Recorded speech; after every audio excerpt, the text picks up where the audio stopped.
subscribe to my Ric Flairening page. Keep on subbing, bitches. Woo! Nature boy Ric Flair, come on, baby! Woo! I'm Dave Palumbo, and today I am so happy to announce in the studio with us live here, he is the Tom Platz of abs, Big Lenny Person. Welcome, man. Thanks, Dave. This is an absolute honor. I hate to sound like a cookie cutter, but you got me down from 450 to 290 following your dietary principles, your training, your use of fat burners, and I got me to compete in 2004 at the Southern States. Guys that last forever, like Arnold said, Jesus, Hitler himself, Dave Palumbo, Tom Platz. Those are household names throughout history. Notice I was below Hitler on the list. I'd like to try to work my way past Hitler on the list if possible, Lenny. Well, I'm sure you are. He was a vegetarian, so that puts him down. Oh, okay, yeah, we don't... I'll admit it, I'm a porn addict. You're a porn addict, you do. What kind of porn do you like to watch? Well... I've heard that you're into trannies, is that true? It's a love-hate thing. When I saw a few of them, how good they looked, how feminine they were. Right. What is wrong with the women of today? They can't look like that. They're lazy. If a man could look like that through technology, right. And like I said, if you want to be gay, I don't think anyone's born gay, but if you want to go that route, at least make it palatable for guys like us. You know, and I think actually most guys look at it. That's the biggest secret. Yeah. You know, because porn's a progression. It's like carbs. You can use them as motivation, but then again, they can ruin you. Right. And I don't have any internet access at my home either. I never did. Now, if you had internet access, do you think that you would be watching porn all day long? Is that the problem? A little more than I need to, and it would interfere with your bodybuilding lifestyle and your work. You said you were 450. Yes, I was just trying to get to be the biggest, strongest man ever. And I never like to use those cookie cutter terms. And particularly that when you look at a guy, you're big, but you must be a powerlifter, meaning you're a fat slob. Right. Right? Okay, so you didn't like that. So do you like the term like Jimmy Pelletier used, power bodybuilder? Exactly. Okay, so that's what you consider yourself. Yes. What do you weigh currently? Well, let me ask you that. I know you're off gear right now, but... I've been clean for 3 months. It's been rough, but, you know, I've come out of it. You had a little bit of a heart scare. I did. Abnormal heart rhythms where, you know, I fell over. Luckily, I work at a hospital. Oh, you did? What do I you work do? in food service, so Okay. I have access to free food, whether they... That's I know how to good sneak for it. building muscle, yeah. Absolutely. So I was 20 feet away from the emergency room entrance, and I fell on the desk in there. And I might have attributed to a few things. They did this procedure where they go through your groin and reset your heart rate through an electrical shock. Yeah. They call that a... Well, they cathed you, right? Exactly. Correct. Oh, so you had an arrhythmia Yes. that they fixed. And they got me on a slew of meds, diuretics, blood thinners, blood pressure meds, cholesterol meds. And I took it while I was in the hospital, but I was, you know, a month out from the Ruby Classic. And, you know, I said, no matter what. That's your Olympia, pretty much. You do that every year. Pretty much, although I may do I don't know if it disbanded it. The Diana Cadu might have been canceled, or Diana herself.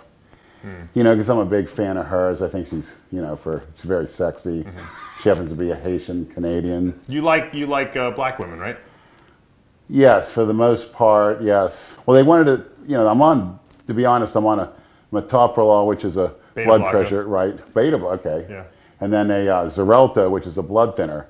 And I was told that's a must, or a high risk of a stroke.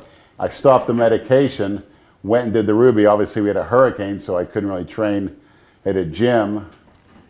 And What were you doing, lifting logs? I was lifting gallons of water because, you know, I was stayed at my mother's, and she had a bunch. I was doing those. And then, luckily, the Motor City Madman, Jay Masters, who you're familiar with, is called up PJ Braun. Oh, yes, yeah. Yes.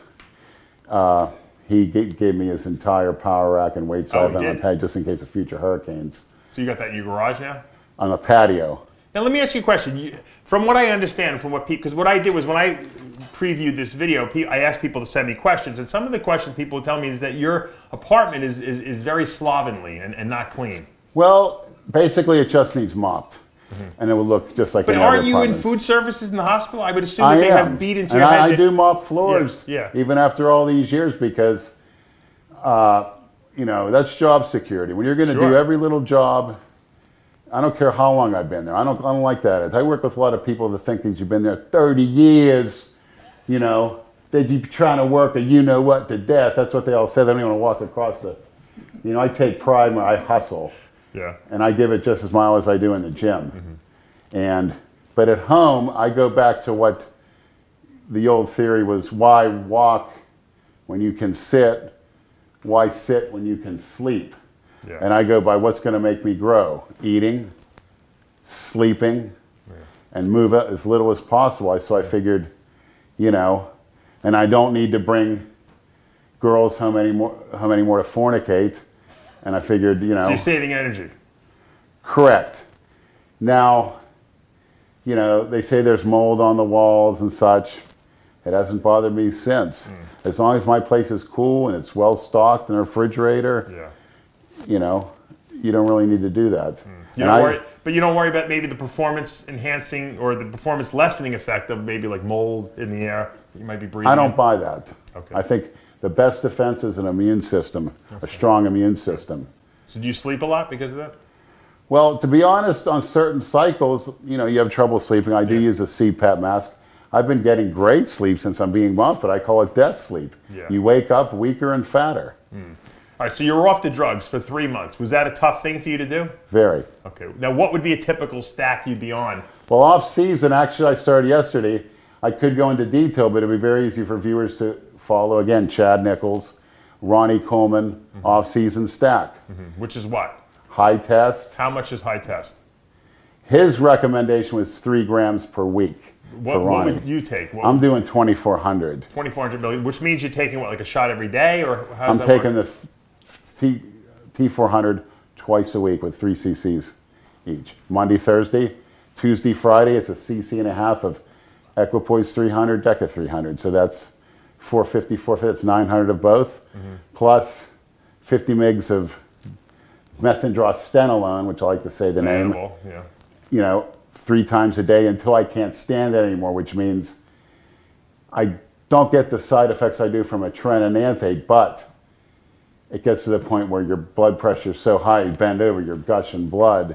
So you bleed, you get nosebleeds. Yeah, and I do a lying leg curl, there'll be a pool of blood, or push downs at the gym, and there'll be blood on the cables, and it freaks people out. Yeah, I can understand that a bit, but when a guy freaked out, I told him, you should be glad that my blood's on that pulley, you know?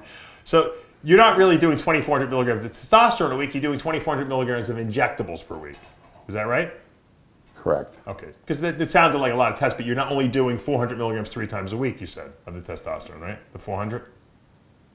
Twice a week, but 3 cc's each, Monday and Thursday. So 3 cc's of the test 400? Correct. And it's tolerable. Oh, so that's 1,200 milligrams. Right. You're doing twice a week. So you're doing 20. Right. You are doing 2,400 milligrams. Why do you think you're so popular on the internet now? Why do you think that you've become this new honesty? Craze? Yeah. Honest to God, everything I say is the truth. Yeah. I don't lie, and I believe, you know, you could call it God, you can call it Creator, you call it whatever. I'm not a religious person. I was brought up to be Catholic, but you have to admit there's a Creator, and you have to admit there's right from wrong. Whoa, look at that freak. And you know. Now, do you like the way you look there, or are you critical of yourself? The legs, or they're overdone, because I ride a bicycle. I refuse to have a car. Okay. Because that keeps me on the straight and narrow. I could afford a car. Right. But, you know, it keeps me out of trouble. It keeps you away from the temptations. Like what? Well. Like going to like whorehouses or something like that? Worse. Oh, like what's worse than that? Things I've done in my past. Like what? You said you're honest. Well. You said you're honest. That's why people like you. It's nothing that through bad neighborhoods, or I don't want to say stalking, but going over married women, Haitian married women's houses. You get like into in front of their mode? husband. Well, I wouldn't say. I don't like to use that word.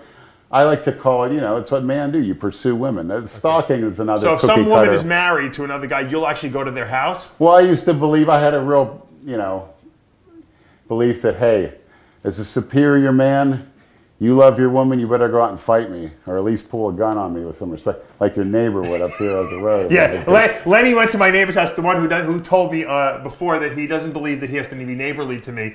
And, you know, people think I was exaggerating. You went there, he was an asshole to you, right? We pulled up, we thought it was the correct address because you got that GPS system.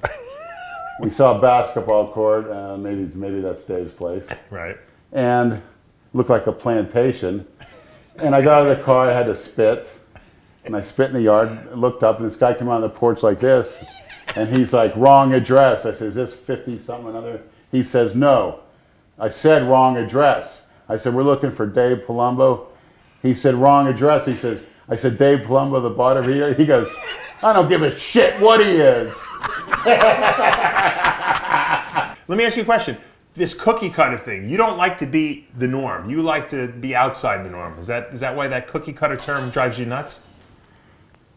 Well, who's a cookie cutter in the bodybuilding industry now that you would say? 99% of them. Give me like top names, like who you'd say, that guy's a cookie cutter. I don't respect him.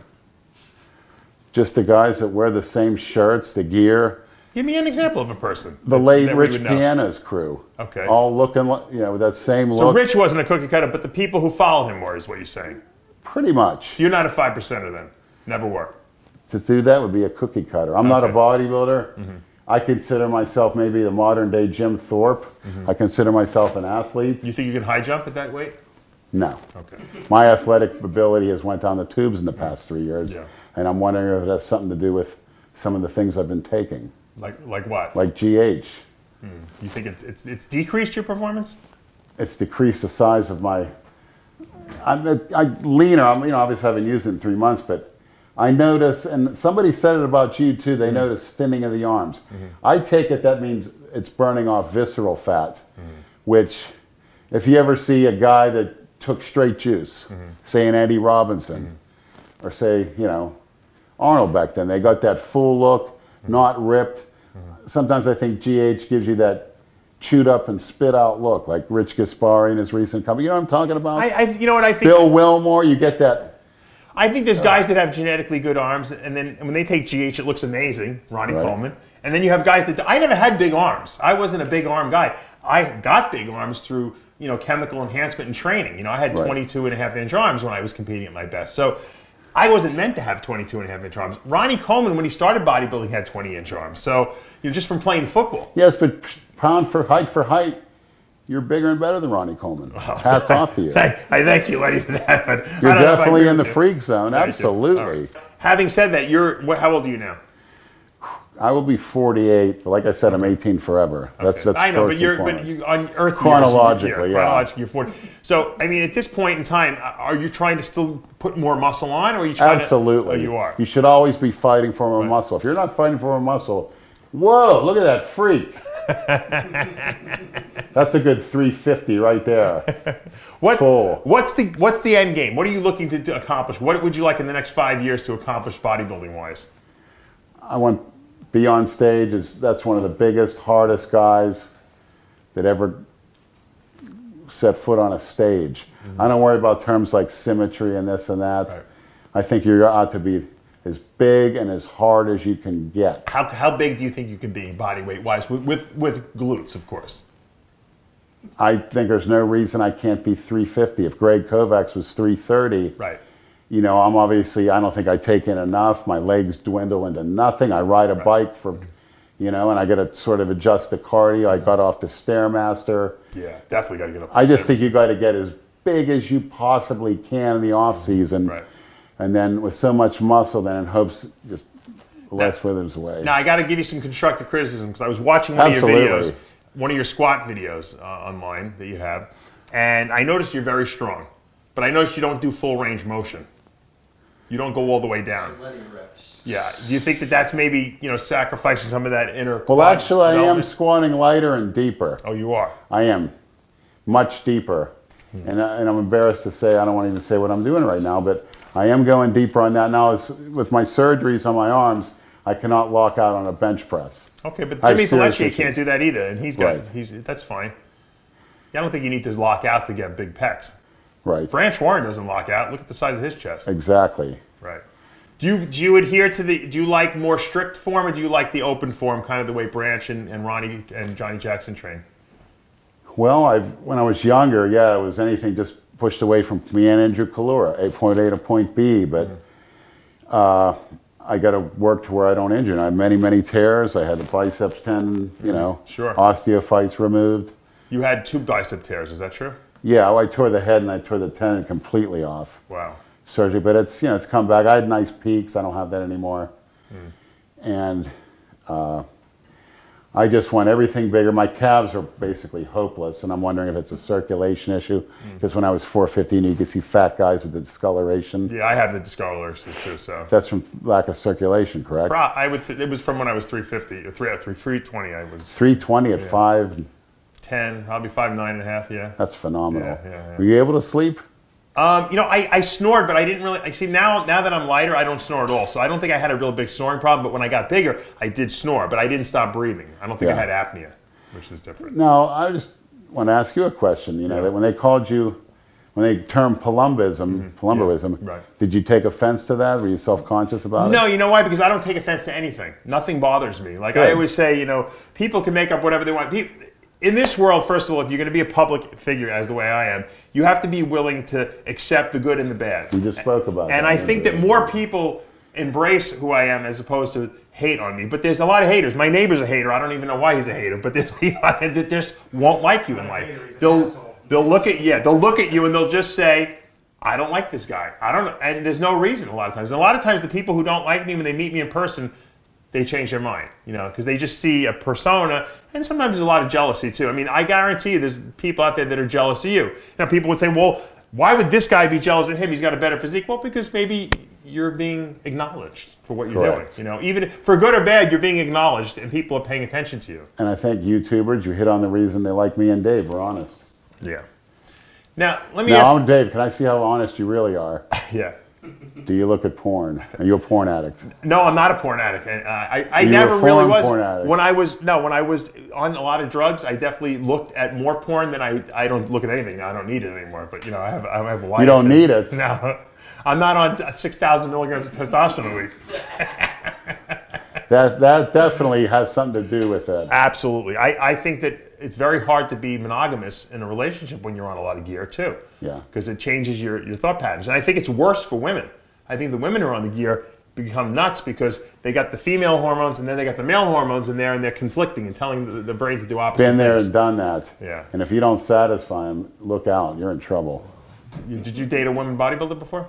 Dated a woman that took Dianabol, a Jamaican woman that looked like Serena Williams. And I had a little problem satisfying her. She took her nails and ripped me open. Now, I also saw another video, and I don't know if this is too graphic for this show, but I guess nothing really is, that you're into like the women pooping on you. Is that true? Well, again, it has to do with a lot of what you're taking. Yeah. I'll what be were you honest. taking when we were into that? You know, a lot of tests. Uh-huh. You know, a bulk say. You know, the funny thing was, when I'm dieting, I don't know if it's the anti-estrogens or what, but I have no interest. And that's when women come on to me. I can't win. They don't like me because I'm big, sweaty, and heavy when I want it. Right. But when I start dieting, they come on to me. I have no interest. I want to train. I actually want to eat. You know, my strict meal. Right. Get away from me. Right. I can't win. What kind of women seem to like you, that come on to you? Do you have your own little groupies? You know what's funny? I've gotten extremely tan, you know, obviously through the tanning agents. Are you using melanotan? I'm Not gonna right ask you now. that. I do use it pre-contest. Because you get like purpley, I noticed. That's when you use a little too much of it. Yeah. Yeah. Like an eggplant. And the funny thing is, that's when the black women shy away and the white women come on to me. Oh, so the white Because I women work like with the when you're nurses. darker. Oh. Yes, and the black women, why you do that to yourself, the Haitians? Oh, would they say. like you when you're light. Why you make yourself ugly and black? But you like the Haitians, so maybe you do better off-season then. The old school Haitians are great. Yeah. You still look pretty tan right now, I gotta tell you. Yeah, I go out in the summer. I'm a big believer in the vitamin D and the tanning. Oh, so you do the natural vitamin D then. Absolutely. Yeah. And I take 25,000 units in gel cap form. I'm a you big do? believer, the king of vitamin D. Yeah, me too. Me too. D3. Let You me hear ask that, you this. maniacs? You know, to be exposed to the sun, I mean, to get your vitamin D production, you have to really expose your whole body. Will you lay out on a lounge chair outside? No, I lay out naked in the back. You do? It's a fenced-in area, but What if there's some, like Tyler, my producer, flies drones. So if we flew a drone over your house, we might catch you? yeah. You know, I have a towel that I'll throw on. Okay. You know, but if the landscapers come, you know, one kid came with a lawnmower. Oh, excuse me, sir, can I mow the lawn? I said, get the F out of here. But the girl that lives next door to me, you know, I caught her looking through the blinds, which, you know, really? I said, just the hell with it. What does she look like? Not bad looking. Really? All right, Yeah. so you're still appealing to women, you find? Sometimes the women don't like the big guys, you know? Women they're terrible. I mean, the way they're brought up today, they have no idea. If it was 200 years ago, believe me, they all wanted a big guy. Oh, really? And Yeah, it's defense. Yeah, the highwaymen security. come out to your cabin out here to steal, rape, and kill. I mean, you know, another thing, people say they don't want to have kids, which is my problem. I'm going to have a kid. Andrew Calore, you're going to have a kid. These two have kids. What do you stand before your creator? He said, what did I give you that for? Right. To fornicate? No. You better get cracking. You're 48. Well, I waited till 49. You don't want to wait too long.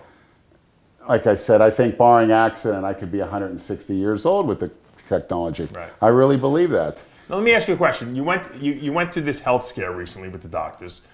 I'm sure you got the speech, right, from the cardiologist there? That Twice. Because I went into it 2 months later because I didn't take the blood thinners. Okay, and what happened? My legs swelled up to the point where my calves, the skin cracked open. Oh, See yeah, that? you got the ulcerations you had, huh? The skin, the edema in the lower legs was like ridiculous. Now, why do you think you've improved now? Because of the medication you're on, or because you're I think because I couldn't sleep. I was on the Tren and Ante because I could do, after a contest, a muscle recruit where I'll go back to the Anadrol test and Tren and Ante Right.